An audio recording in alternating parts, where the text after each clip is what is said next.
여러분, 우리가 느헤미야서를 매일 이렇게 한 장씩 읽어왔습니다. 이제 마지막 부분에 이르게 되었습니다. 느헤미야가 어떤 사람인가를 우리가 살펴보면서 그의 신앙과 그가 하나님을 위해서 어떤 삶을 살았는가를 한번 되새겨보는 것입니다. 하나님의 미로란 이름의 뜻을 가진 느헤미야, 여호와를 기뻐하는 것이 힘이라고 우리에게 증거하며 우리에게 회복과 구별의 신앙이 무엇인가를 온몸으로 증거했던 믿음의 한 사람입니다. 우리 인생에서 완전한 회복은 물론 하나님의 나라에 가서 주님을 만날 때 완전한 회복이 일어날 것입니다. 그러나 하나님은 우리가 이 땅에서 살아가면서도 하나님이 원하시는 믿음의 사람으로 하나님을 기뻐하는 것으로 그렇게 살아가라, 그렇게 말씀하고 있습니다. 페르시아 제국의 왕의 측근으로 그렇게 살았던 느헤미야, 왕을 보좌하면서 모든 부귀 영화와 권세와 힘을 가졌던 느헤미야, 세상에서 모든 것을 자랑할 수 있는 그런 위치에 살았던 느헤미야였습니다. 하지만 이스라엘 백성들의 피폐해졌다는 그 소식을 듣게 되자 편안하고 안락했던 모든 삶의 자리를 떠나서 하나님의 나라를 위해서 살았던 느헤미야, 그거를 생각해 보는 것입니다. 여러분, 모든 영광을 다 버리고 하나님의 백성들과 함께 고난받는 것이 내가 믿음의 길로 가는 가장 기쁨의 삶이라고 고백했던 느헤미야. 그러나 그가 돌아왔던 그의 조국은 황폐해진 땅이었습니다. 성은 무너졌고 성전은 재건되지 못하였고, 그러면서 자신을 괴롭히는 산발락, 도비야, 게셈 등의 모함과 비난과 죽음의 위협도 있는 그런 곳에 하나님을 위해서 살았던 느헤미야라고 그렇게 얘기합니다. 그러나 모든 비난과 공격 가운데서도 새 예루살렘 그 성을 짓는 일에 헌신했던 사람, 이스라엘 백성들이 함께 모여 하나님을 찬양하며 거룩한 선민으로 살아갈 수 있는 땅을 회복하고자 노력했던 사람입니다. 그래서 하나님을 향해서 제사를 드리면서 우리가 12장 40절을 보면 심히 크게 멀리 모두 즐거워하였다, 그렇게 성경은 소개하고 있습니다. 승벽을 완벽하는 그 과정 속에서도 이스라엘 백성은 자발적으로 하나님 앞에서 언약을 맺는 것을 보게 됩니다. 그런데 느헤미야가 2, 3년 동안 다시 페르시아 그 땅으로 가 있다가 있는 그 사이에 몇 년 되지 않는 그 시간에 이스라엘 백성이 다시 부패하고 타락하는 것들을 보게 됩니다. 하나님 앞에서 약속을 지키겠다고 해놨습니다. 그런데 첫 소사물과 11조를 드리겠다고 내 이 사람들은 하나님을 찬양하는 사람으로 섬길 것을, 그런데 그런 일들이 일어나지 않는 것들을 보게 됩니다. 안식일을 지키겠습니다 했는데 그렇지 않는 모습들을 보게 되는 것입니다. 여러분, 하나님을 섬기는 일들 앞에 언약을 세워놓고 약속을 해놓고 도장을 찍고 사인을 다 했는데 그것을 지키지 않는 이스라엘 백성들의 모습을 보게 됩니다. 말씀으로 개혁되어서 다짐했지만 그 말씀대로 지켜나가 순종하며 살아간다는 것이 쉬운 일이 아니라는 것을 얘기하는 것입니다. 예루살렘은 다시 방치되어 버렸습니다. 하나님의 전이 방치되고 백성들의 마음도 하나님을 떠난 삶을 살고 있는 것입니다. 그때 느헤미야가 다시 돌아옵니다. 왜 돌아왔을까요? 아니, 페르시아에 있으면 편안하게 살 수 있는 삶이 이미 보장이 되어 있는데 그는 다시 조국으로 돌아옵니다.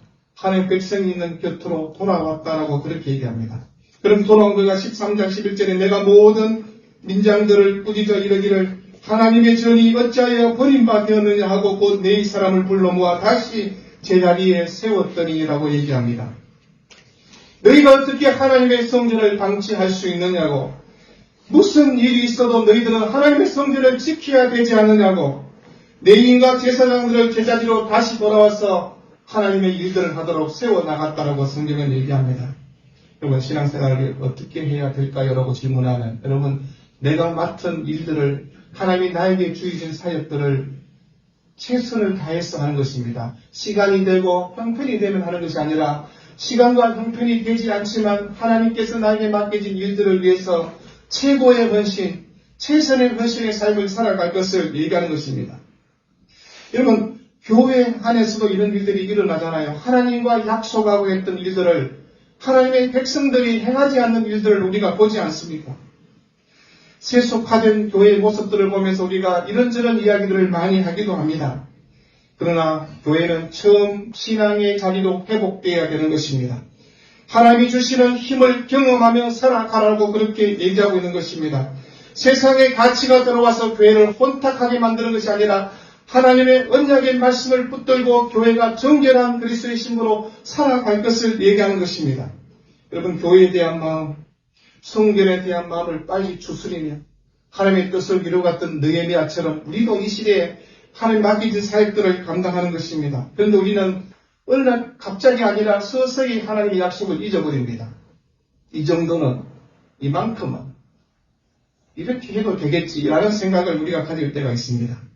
그러나 오늘 본문의 말씀처럼 느헤미야의 이 말에 백성들이 보여준 반응도 또 성경은 소개하고 있는 것입니다. 안식을 제대로 지키지 않은 그들 향해서 책망하는 것을 보게 됩니다. 13장 15절에 그때 내가 본즉 유다에서 어떤 사람이 안식일에 수틀을 밟고 날개에 실어 운반하고 포도주와 포도와 무화과 여러 가지 짐을 지고 안식일에 예루살렘에 들어와서 음식을 팔기로 그날에 내가 경계하였고라고 얘기합니다. 안식일을 잘 지키겠습니다라고 수약했는데 안식일에 장사하고 돈 버는 일에 관심을 갖는 것입니다. 그래서 내 13장 18절에 너희 조상들이 이같이 행하지 아니하였느냐. 그래서 우리 하나님이 이 모든 재앙을 우리에게 이승을 내려준 것이 아니냐. 그럼에도 불구하고 너희가 안식일을 범하여 진노가 이스라엘에게 더욱 심하게 임하도록 하는도다라고 그렇게 얘기합니다. 우리 조상들이 하나님 앞에 안식일을 지키지 않고 하나님의 언약을 지키지 않는 것 때문에 나라가 망하였고 우리가 포로가 되었고 이런 험한 삶을 살았는데도 깨우치지 못하느냐고 지금 느헤미야가 가슴을 치며 얘기하고 있는 것입니다. 여러분, 갈수록 예배의 자리가 희미해지는 시대에 우리가 살고 있지 않습니까? 너무나 세상은 빨리 쉽게 변한다고 얘기를 합니다. 그러나 성도가 바뀔 수 없는 것은 예배를 내 목숨처럼 소중하게 생각하는 것입니다. 주일 예배만 소중한 것이 아니라 수요 예배도, 금요 기도에도, 새벽 기도에도 하나님을 향한 예배의 자리를 소중하게 생각하고 말 것을 얘기합니다. 사회가 얼마나 다양하고 복잡한 일은 우리 모두가 잘 알고 있습니다. 그럼에도 불구하고 양보할 수 없는 것은 예배입니다. 아무리 내가 어떤 환경 처지에 있다더라도 예배만큼은 양보할 수 없는 일이라고 얘기하는 것입니다. 예배를 사모하는 사람, 그 사람은 하나님을 사랑하는 사람이 될 것입니다. 여러분, 예배를 경험하는 사람은요, 삶이 활력이 넘칩니다. 그런데 예배를 소홀히 하면서 내가 좀 편안하면 좋겠다는 생각을 가지면요, 그 신앙의 삶이 허지부지하게 되고 처음에는 조금 편한 것처럼 느껴질 수 있을 것입니다. 그런데 그의 영혼은 병들어가는 것입니다. 그래서 처음에는 주일날에 그냥 오전 예배 한 번만 드리고 놀면 시간도 많고 하니까 재미가 있네라고 그렇게 이야기할 것입니다. 자유를 찾은 듯 그렇게 말합니다. 아유, 주일날에 9시 예배 한 번 갔다 오니 주일날 온전히 하루가만 4시간이네 이렇게 얘기합니다. 근데 그날 뭐 하시길 원하십니까? 하나님의 말씀을 생각하고 그렇게 지내면 좋을 텐데 노는 것에 재미있는 것에 관심을 가지면 그 예배가 어떤 예배인가를 다시 한번 되새겨 보라는 것입니다. 그럼 우리의 수많은 핑계거리가 있지 않겠습니까? 우리는 마음이 있지만 내 상황이, 내 형편이 알을 수 없는 그런 일이 있다고 이런저런 핑계를 댑니다. 근데 느헤미야가 아니다. 이 안식일을 지킬 수 있는 장치를 내가 만들어 주겠다라고 그렇게 얘기합니다. 먼저 장사하는 사람들을 다 내쫓아 버렸습니다. 그러면서 성문문을 닫아버립니다. 성문 밖에서 성문이 열리도록 기다리고 있는 사람들 향해서 뭐라고 얘기합니까? 주의를 지키기 위해서는 너희들이 지금 행했던 삶을 돌이키라고 그렇게 얘기하는 것입니다. 우리가 거룩한 주의를 지키기 위해서 우리 신앙의 장치가 필요하다고 얘기하는 것입니다. 여러분, 주일은요, 내 것이 아니라는 것입니다. 주님의 날이라고 얘기하지 않습니까? 주님의 날을 주님을 위해서 살아가라고 얘기하는 것입니다. 그런데 내 시간, 내 형편을 따라 살겠다고 얘기하는 건 주일을 지키는 삶이 아니라고 얘기하는 것입니다. 여러분, 주일을 지키다 보면 장사하는 사람 손해를 볼 수 있을 것입니다. 사람들을 만나지 못해서 내 인간관계가 끊어질 수 있을 것입니다. 그러나 주일을 지키기 위해서는 내가 그런 희생도 감당하겠다는 마음으로 살아야 되는 것입니다. 하나님 앞에 나오는 예배 자리에 목숨을 걸고 하나님을 만나기 위해서 모든 손해를 감수하고 나오는 사람에게 하나님께서 특별한 은혜로 함께해 주실 것을 얘기하는 것입니다. 그럴 때 하나님께서 내 인생을 책임져 주신다는 것을 경험하게 되는 것입니다. 여러분, 느헤미야가 오늘 우리에게 했던 말은 딱 한 가지입니다. 주님, 나를 기억하옵소서라고 그렇게 이야기하는 것입니다. 13장 30절을 읽었지만 우리가 기억하옵소서, 자카르란 말은요, 표시하다는 것입니다. 김정옥 권사님이 생일날에 달력에다가 큰방, 거실, 온 방에다 내 생일, 김정옥 생일 동그라미 하는 것입니다. 정영식 기사야, 우리 신랑아 내 생일이다, 우리 아들아 내 생일이다, 보라고 동그라미를 막 펴놓습니다. 그게 바로 기억하다는 것입니다. 내 생일을 기억하는 것처럼 하나님이 나를 기억하고 살아야 되는 것입니다. 여러분, 우리가 갑자기 그날을 기억하는 것이 아니라 늘 그날을 기억하며 살아가라고 그렇게 얘기하는 것입니다. 내가 하나님께서 자신을 항상 기억해 주기를 그렇게 기억하는 것입니다. 1장 9절에 보면요, 이제 청하건대 기억하옵소서라고 얘기합니다. 5장 19절에 내 하나님이여, 내가 이 백성을 위하여 행한 모든 일을 기억하사 내게 은혜를 베푸시옵소서 합니다. 6장 14절에 나를 두렵게 하고자 하는 자들의 소용을 기억하옵소서. 13장 10절에 내 하나님이여, 이 일로 말미암아 나를 기억하옵소서. 13장 22절에 내 하나님이여, 나를 위하여 이 일도 기억하시옵고, 13장 29절에 그들을 기억하옵소서. 내비하는 하나님 안에서 기억해달라. 그러면서 뭐라고 합니까? 또 복을 주옵소서라고 얘기합니다. 여러분, 여기서 복은 토브란 단어를 사용하고 있습니다. 좋은 것, 선한 것, 은혜라는 그런 뜻입니다. 세상에 어떤 것을 기대하는 것이 아니라 하나님께서 주시는 은혜의 복을 내가 받기를 원합니다고 얘기합니다. 우리는 성경에서 이 느헤미야서가 언제 기록이 되었을까 한번 생각해 보십시오. 그가 하나님의 사역들을 다 마치고 모든 사역의 은퇴 이후에 아마 이 성경을 기록했을 것입니다. 그러면서 자신이 했던 그 모든 일들을 하나님이여 기억해 달라고 지금 그렇게 얘기하고 있는 것입니다. 페르시아 제국으로 돌아갈 수밖에 없는 상황, 아마 느헤미야의 임기가 다 끝났을 것입니다. 또 왕은 자신의 측근이니까 돌아오라고 얘기합니다. 그래서 할 수 없이 왕궁으로 돌아갔습니다. 13장 6절에 보니까 그때 내가 예루살렘에 있지 아니하였느니라. 바벨론 왕 아닥사스다 32년에 내가 왕에게 나아갔다가 며칠 후에 왕에게 말미를 청하고 며칠 후에 것은 얼마 후에 2년 내지 3년 후에 다시 느헤미야가 돌아왔다고 말씀을 드렸습니다. 여러분, 은퇴 후에 이 성경을 기록하면서 느헤미야가 내 신앙의 삶, 하나님과 나와 함께 했던 모든 삶의 여정을 되새겨보면서 그가 하고 싶은 이야기는 하나님이여 나를 기억하옵소서라고 얘기하는 것입니다. 하나님 앞에 내 신앙의 삶을 한번 거울 앞에 비추어 보았던 느헤미야입니다. 하나님이여 나를 기억하사 나에게 복을 주옵소서라고 그렇게 마무리를 짓고 있습니다. 여러분, 느헤미야의 인생을 한마디로 말하면 어떤 인생이었을까요? 하나님을 기억하며 내가 하나님 앞에 기억된 자, 그렇게 살기를 원했던 삶인 것을 보게 됩니다. 내 하나님이여 이 일로 말미암아 나를 기억하옵소서. 14절에 그렇게 말씀했습니다.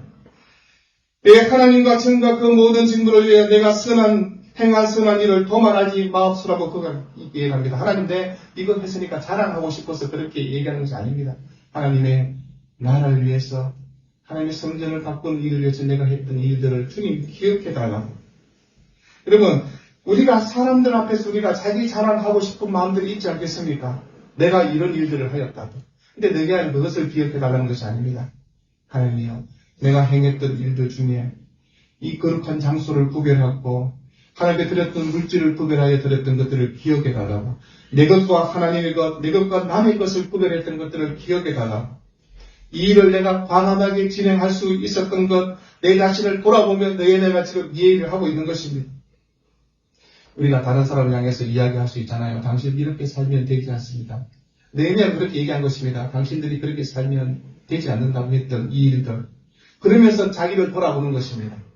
다른 사람에게 이 얘기를 하면서 내 삶을 돌아볼 줄 아는 사람, 나는 그 말씀대로 잘 따르고 잘 살고 있는가를 생각하는 것입니다. 그래서 14절에 내 하나님이여 이 일로 말미암아 나를 기억하옵소서라고 얘기하고 있습니다. 나 자신도 하나님 앞에 부족하다는 것을 자신이 고백하는 것입니다. 하나님, 제가 참 많이 부족했습니다. 나의 부족함, 연약함을 주님 불쌍히 여겨달라고. 그럼 우리가 어떤 기도를 해야 될까요? 하나님이여 나를 기억하옵소서. 사람을 꾸짖고 명령했던 그런 자리에 있었던 느헤미야입니다. 그런 삶을 살았던 그가 자신을 돌아보면서 하나님이여 나를 기억해달라고. 13장 20절에 내가 또 네 사람들에게 몸을 정결하게 하고 와서 성문을 지켜서 안식일을 거룩하게 하라 하였느니라. 내 하나님이여 나를 위하여 이 일도 기억하시옵고 주의 것이 은혜대로 나를 아끼시옵소서라고 얘기합니다. 유대인들이 안식일을 제대로 지키지 않습니다. 어떤 사람들은 일을 하고 어떤 사람은 음식을 팔기도 하고. 여러분, 유대인들이 만들어 놓은 안식일의 규례가 얼마나 많이 있는지 우리는 잘 알고 있습니다. 안식일에 얼마까지 갈 수 있는 거리의 제한도 있습니다. 안식일에는 음식을 만들 수도 없습니다. 그 전날에 먹을 음식을 만들어 놔야 됩니다.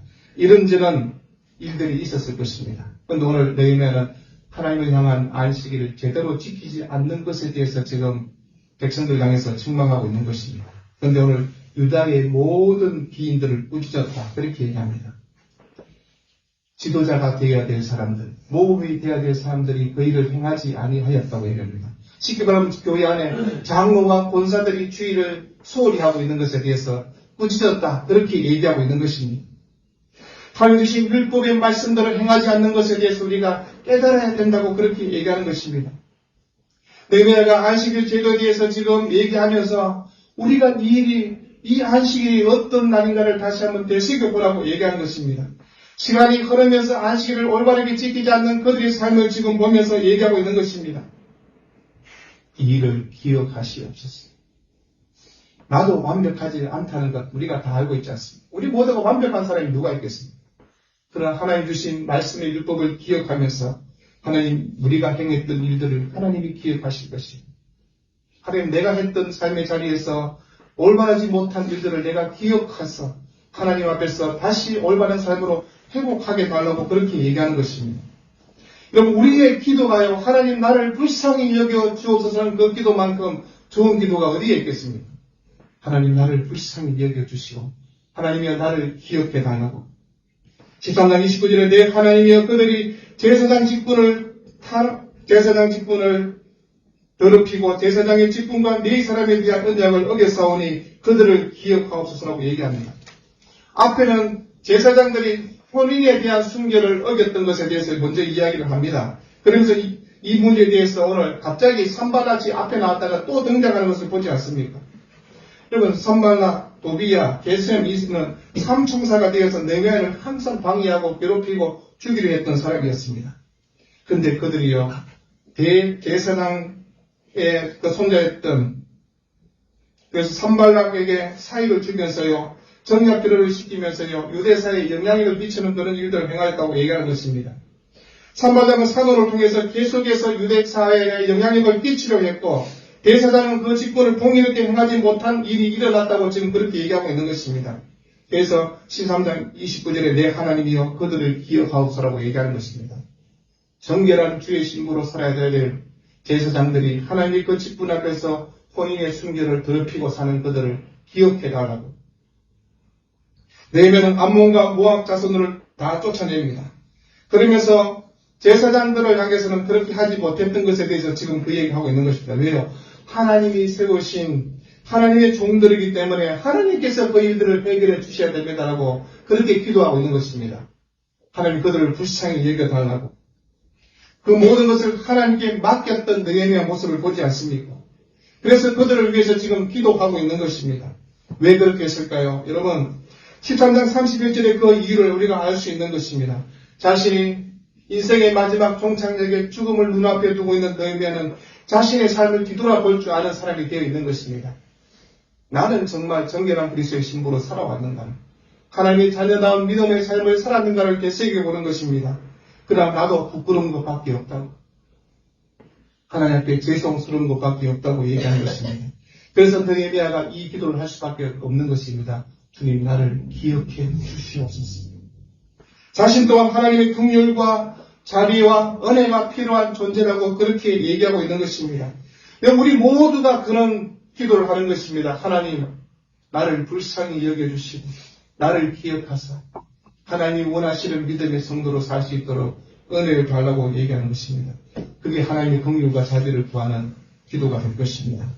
그럼 불쌍히 여김의 바닥의 존재에 대해서 28절의 말씀에 유다의 역사가인 요세푸스는 이런 얘기를 했습니다. 이때 추방당했던 제사장은 므낫셋이라는 사람인데 그는 느헤미야에게서 추방을 당하자 자신의 장인인 산발렉에게 가게 되고 그때 산발렉은 예루살렘에 있는 성전과 같은 큰 성전을 사마리아 땅에 그리심산에 지어주게 되고 그곳에서 대제사장 그 일을 하게 되고 그래서 그때부터 사마리아 사람들이 그곳에서 하나님을 향해서 제사하며 잘못된 종교의 삶을 살았다고 그렇게 이야기하고 있습니다. 그래서 주님이 이 땅에 오셔서 사마리아에 있는 수가성의 한 여인을 만났을 때 우리 조상들이 이곳에서 예배하였다고 했을 때 그것을 지금 얘기하였다고 얘기하는 것입니다. 여러분 우리가 하나님 말씀을 다시 한번 되새겨보면서 거룩한 성전의 제사를 회복하는 것이 우리가 하나님을 향한 믿음의 예배를 회복하는 것이 무엇인가를 한번 떠올려보는 것입니다. 이 일을 주관해야 될 제사장들이 타락하였다. 쉽게 말하면 교회 안에 목사가 타락하였다. 목사가 이방의 삶을 살아가는 사람과 같이 행하였다고 그렇게 이야기하고 있는 것입니다. 하나님의 특별히 거룩함을 유지해야 될 사람들이 그렇게 살지 못하였다고 자기 백성들 중에 자녀들과 결혼을 시켜야 되는데 그렇지 못하였다고 지금 그 얘기를 하고 있는 것입니다. 그리고 사건이 마무리되는 이 시점에 느헤미야가 얘기하고 있는 것입니다. 내 하나님이여 나를 기억하게 달라고. 내가 했던 일들 다 이루어갈 수는 없다 할지라도 하나님 내가 했던 일들 가운데 나의 잘못이 있다면 용서해 주시고 말씀에 기억하셔 그것을 지키는 백성들을 하나님께서 복을 주시옵소서라고 그렇게 기도하고 있는 것입니다. 여러분 개인적인 명성, 개인적인 상급을 바라며 이기적 동기에서 기도하는 것이 아니라 대적들이 반대와 제한에 부딪히는 그 가운데서도 하나님의 말씀으로 돌아오자는 계획을 추진했던 느헤미야입니다. 개혁자의 삶을 살았던 느헤미야가 하나님의 도우심을 의지하면서 보여준 신앙의 모습을 우리에게 지금 이렇게 소개하고 있는 것입니다. 그러면서 마지막 결론 부분에 여호와를 인하여 기뻐하는 것이 힘이라고 그 외침 가운데 우리가 하나님을 기억하며 하나님이 나를 기억하며 그렇게 살아갈 것을 지금 얘기하는 것입니다. 사람과 장소와 물질을 구별할 수 있는 힘이 생겼다면 그것은 여러분 힘의 알파가 될 것입니다. 그 힘의 오메가가 무엇입니까? 그것은 바로 겸손입니다. 겸비함을 갖추고 하나님께 나아가라고 얘기하는 것입니다. 젊은 시절 느헤미야는 분명히 혈기가 왕성했을 것입니다.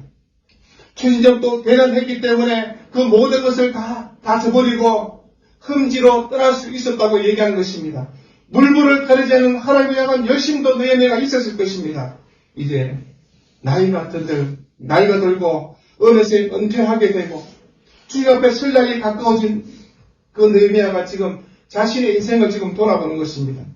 지난날의 혈기에 자기 생각 속에 가졌던 혹시 아집이 있다면 혹시 다른 사람을 내가 흠집낸 부분들이 있다면 내가 두려움 없는 칼질을 하여서 상대방의 상처를 받은 것이 있다면 정죄와 비판을 했던 것이 있다면 이것 다 멈추게 해주셔서 내가 하나님을 기억하게 달라고 얘기하고 있는 것입니다. 내가 얼마나 부족한 존재인가를 깨닫는 것. 그리고 어떤 사람은 내가 대단한 사람처럼 얘기하는 사람이 있습니다. 내가 교회에서 이런 일들을 했고 내가 이런 사람이라. 여러분 그런 사람은 하나님의 겸비함이 뭔지 모르는 사람입니다. 하나님의 은혜로 그 일들을 하였다. 하나님이 도와주셔서 제가 그 일들을 할 수 있었다. 그게 성도의 고백이 되는 것입니다. 하나님이 나를 돌아보셔서 그 일을 할 수 있었습니다. 여러분 우리의 한마디 신앙의 고백이 무엇이 되어야 거라 생각하는 것입니다. 혼자 거룩한 척하면서 살아갈 수는 없는 것입니다. 내가 가진 잣대로 상대방을 정죄하고 흠집내고 비판할 수는 없는 것입니다. 여러분 우리가 할 수 있는 것은 내가 하나님 앞에 늘 겸비함을 갖추는 것입니다. 신앙은 다른 사람을 흠집내는 것이 아니라고 얘기하는 것입니다. 신앙은 그 사람을 잘못된 것을 보면서 나를 돌아보면서 내 신앙의 삶을 돌이킬 줄 아는 신앙으로 살아가는 것. 여러분 시선은요 상대방을 향해서 그 시선이 있는 것이 아니라 나를 향해서 바라볼 수 있어야 되는 것입니다. 내 믿음의 삶이 어떠한지. 여러분 신앙의 깊이가 깊어질수록요 자신의 제약된 모습을 발견하게 되고 내가 하나님 앞에 겸비치 못된 신앙의 삶을 돌아보며 그렇게 살아가는 것입니다. 다른 사람이 어떻게 신앙생활하며 살아가는 평가와 비판은요 우리의 몫이 아니라는 것입니다. 우리의 시선은 오직 하나님께 맞추는 것입니다.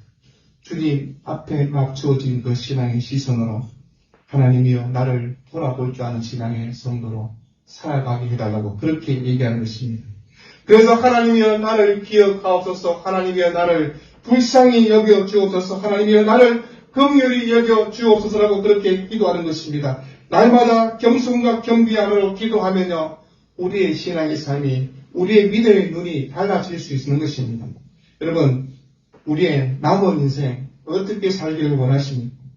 하나님의 약속을 기억하고 하나님 허락한 이 거룩한 예배의 자리를 우리가 지켜나가면 우리에게 맡겨진 언사에 따라 주님을 섬기며 이웃들을 섬겨나갈 수 있는 믿음의 성도로 반드시 사명에 따라서 그 길로 걸어가는 성도로 살아가라고 그렇게 얘기하는 것입니다. 바울이 표대를 향해서 나아갔던 것처럼 우리 또한 우리에게 허락한 신앙의 표대를 향해서 걸음걸음 나아가라고 그렇게 얘기하고 있는 것입니다. 그럴 때 우리는 영원한 하나님의 나라 그 소망의 항구에 이르게 될 것이라고 그렇게 얘기하고 있는 것입니다. 느헤미야는 이스라엘 공동체를 사랑했습니다. 하나님을 사랑했던 사람의 삶을 살았던 사람입니다. 그러면서 이스라엘 백성들이 하나님의 율법을 지키며 순수 신앙을 지켜나가도록 그렇게 권면했던 사람입니다. 제약에 대해서는 그 제약을 바로잡기 위해서 최선을 다했던 믿음의 삶을 살았던 사람입니다. 그렇다고 해서 다른 사람을 중개하거나 비판해서는 되지 않는다고 얘기한 것입니다. 나를 돌아볼 줄 아는 사람, 자신을 돌아보는 신앙으로 살아가라고 그렇게 얘기하는 것입니다. 여러분, 우리가 느헤미야서 읽으면서요, 내일까지 읽게 되지 않겠습니까? 우리가 이 성경의 말씀을 다시 한번 자세히 읽지 못하겠다면 한번 차분히 한번 읽어보십시오. 길지 않은 성경이기 때문에요. 이 성경의 말씀을 다시 한번 되새겨보면서 느헤미야가 가졌던 그 마음을 다시 한번 떠올려보면서 내 신앙의 삶을 다시 한번 반추해보라고 지금 그렇게 얘기하는 것입니다. 여러분, 우리가 남은 인생, 수많은 무엇을 남길 수 있는 인생은 그것도 좋은 일이지만 더 좋은 것은요, 내 믿음의 길이 하나님이 허락한 순수 믿음의 길로 걸어가는 것, 그리고 우리의 믿음의 유산이 우리 자녀들을 통해서 계속해서 이어줄 수 있는 신앙으로 살아가도록 그렇게 얘기하는 것입니다. 그리고 한 주간 삶의 자리에서 이 말씀만 기억해 보십시오. 주님, 나를 기억하옵소서. 주님, 나를 불쌍히 여겨주셔서 내가 주님을 기억하고 하나님이 나를 기억한 가운데 하나님이 허락한 삶의 삶을 지켜나가는 성도로 살겠습니다. 여러분, 그렇게 살면요, 하나님이 얼마나 기뻐하실까요? 자기 자랑하고 자기 윗세, 자기 공세 자랑하며 사는 사람보다 하나님이 나를 기억해달라고 그렇게 살아가는 복된 신앙의 삶이 되기를 우리 주 이름으로 축원드립니다. 기도하겠습니다. 주님, 우리가 함께 느헤미야를 읽으면서 느헤미야 그 시대에 너희들 가졌던 신앙의 열정들을 되새겨봅니다. 오직 순수 신앙을 회복하며 말씀으로 돌아오자고, 하나님의 율법과 규례와 법도를 지켜나가자고, 우리에게 명령한 것을 지키는 복된 신앙의 자리를 회복하자고 그렇게 외쳤던 느헤미야의 신앙처럼 우리 또한 이 땅을 사랑하면서 하나님께서 말씀했던 신앙의 자리를 회복하며 순수 신앙으로 오직 하나님을 바라보는 믿음의 성도로 살아갈 수 있도록 주께서 은총을 베풀어 주옵소서. 험난한 인생길에 수많은 고난과 위기와 삶의 풍랑이 우리에게 있다 할지라도 하나님을 바라보는 믿음의 신뢰의 고백은 변치 않도록 주께서 은총을 베풀어 주시고 나를 기억하옵소서라고 주님 앞에 기도하며 그것이 하나님께 주시는 복과 은혜가 되는 복된 신앙이 되게 하여 주옵소서. 예수 이름으로 기도합니다. 아멘.